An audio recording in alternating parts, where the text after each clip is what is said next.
ನಂದಿನಿಗೆ ಇಲ್ಲದೆ ಇರುವಂಥದ್ದು ಅಮೂಲ್ಗೆ ಯಾಕೆ ಅಂತೇಳಿ ಪ್ರಶ್ನೆ ಇರುವಂಥದ್ದು. ಇವಾಗೆಲ್ಲ ನಿಮಗೆ ಗೊತ್ತಿರೋ ಹಾಗೆ ನಾವು ಬರೀ ಫೇರ್ ಬಾಕ್ಸ್ ರೆವೆನ್ಯೂ ಮೇಲೆ ಅಲ್ಲ, ನಾನ್ ಫೇರ್ ಬಾಕ್ಸ್ ರೆವೆನ್ಯೂ ಕೂಡ ನಾವು ಮಾಡಬೇಕಾಗುತ್ತೆ. ಯಾಕಂದರೆ ಇದು ಪಬ್ಲಿಕ್ ಮೇಲೆ ಏನು ಇದಿದ್ದಾವೆ ಅದನ್ನು ಕಡಿಮೆ ಮಾಡೋದಕ್ಕೆ ಅನ್ನೋದು ಒಂದು ಇರುತ್ತೆ. ಎರಡನೇದು, ಯಾವುದೇ ನಾವು ಈ ಮಳಿಗಳನ್ನ ನಾವು ಯಾರಿಗೆ ಕೊಟ್ಟರು ಅದು ಥ್ರೂ ಟೆಂಡರ್ ಮುಖಾಂತರನೇ ನಾವು ಕೊಡೋದು. ಸೊ ನಾವು ಟೆಂಡರ್, ಈ ರಿಟೇಲ್ ಸ್ಪೇಸಸ್ ಟೆಂಡರ್ ಏನು ಕರೆದಿದ್ವಿ ಅದರಲ್ಲಿ ಅವರು ಪಾರ್ಟಿಸಿಪೇಟ್ ಮಾಡಿದ್ದಾರೆ. ಅವರು 10 ಸ್ಟೇಷನ್ ಅವ್ರು ಸೆಲೆಕ್ಟ್ ಮಾಡ್ಕೊಂಡಿದ್ದಾರೆ. ಅಲ್ಲಿ ಅವರಿಗೆ ನಾವು MOU ಮಾಡ್ಕೊಂಡಿದ್ದೀವಿ.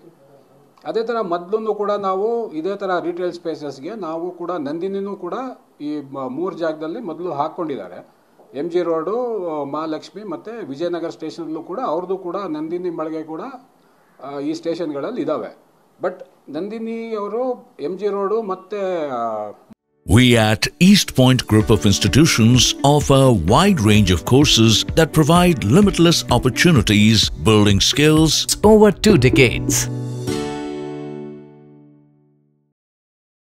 ಮಹಾಲಕ್ಷ್ಮಿಲಿ ಅದರಲ್ಲಿ ಅದನ್ನು ಕಾರಣಾಂತರದಿಂದ ಅದನ್ನು ಇವಾಗ ಮುಚ್ಚಲಾಗಿದೆ. ಬರೀ ಇವಾಗ ನಂದಿನಿದು ವಿಜಯನಗರಲ್ಲಿ ಏನಿದೆ ಅದು ಮಾತ್ರ ನಡೀತಾ ಇದೆ. ಇವಾಗ ನಂದಿನಿಯವರು ಕೂಡ ಇವಾಗ ಮತ್ತೆ ಅವರು ಕೇಳಿದ್ರೆ ನಾವು ಅವ್ರಿಗೆ ಕೊಡ್ತೀವಿ.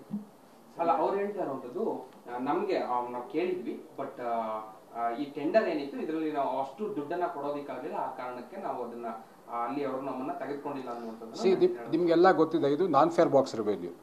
ಓಕೆ, ಇದು retail spaces, it is through competitive bidding only. So ಬಿಡ್ಡಿಂಗಲ್ಲಿ ಪಾರ್ಟಿಸಿಪೇಟ್ ಮಾಡಿ ಅವ್ರು ಬಂದಿರೋ ಅವ್ರಿಗೂ ಕೊಡ್ತಿದ್ವಿ ನಾವು. ನಮಗೆ ಯಾರು ನಮಗೆ ಅವ್ರು ಇಂಪಾರ್ಟೆಂಟ್, ಇವ್ರು ಇಂಪಾರ್ಟೆಂಟ್ ಅಲ್ಲ. ಯಾರು ಮುಂದೆ ಬರ್ತಾರೋ ಅವ್ರಿಗೆ ನಾವು ಕೊಡ್ತೀವಿ. ಯೂಶಲಿ ಅವರು ನಾವು ಪೀರಿಯಡ್ ಒಂದು 5 ವರ್ಷ ಅಂತ ಹೇಳಿರ್ತೀವಿ. ಇವಾಗ ಅವ್ರಿಗೆ ಎಲ್ಲ ಸೇರಿ ಒಟ್ಟಿಗೆ ಎಷ್ಟೋ ತಿಂಗಳಿಗೆ I think around 7 lakhs or something is the revenue. ಹೌದು. ಅಲ್ಲ, ಇವಾಗ MOU ಮಾಡ್ಕೊಂಡಿರೋದು 5 ವರ್ಷಕ್ಕೆ. ಅವರು ಕೂಡ ಬೆಳಗ್ಗೆಯಲ್ಲಿ ವ್ಯಾಪಾರ ಆಗಲಿಲ್ಲ ಅಂದರೆ ಅವರು ಕೂಡ ಮುಚ್ಕೊಂಡು ಹೋಗ್ತಾರೆ. ಅಲ್ಲ, ಇವಾಗ ರಿಟೇಲ್ ಸ್ಪೇಸಸ್ಗೆ ಯಾರ್ಯಾರು ಕಾಂಪೀಟ್ ಮಾಡ್ತಾರೆ, ಏನೇನಿಗೆ ಕಾಂಪೀಟ್ ಮಾಡ್ತಾರೆ ಅದ್ರ ಮೇಲೆ ನಾವು ಕೊಟ್ಟಿರ್ತೀವಿ. ಇವಾಗ ನಾವು ಕರೆದಿರೋಂಥ ಟೆಂಡರಲ್ಲಿ ಅವರು ಕಾಂಪೀಟ್ ಮಾಡಿರಲಿಲ್ಲ.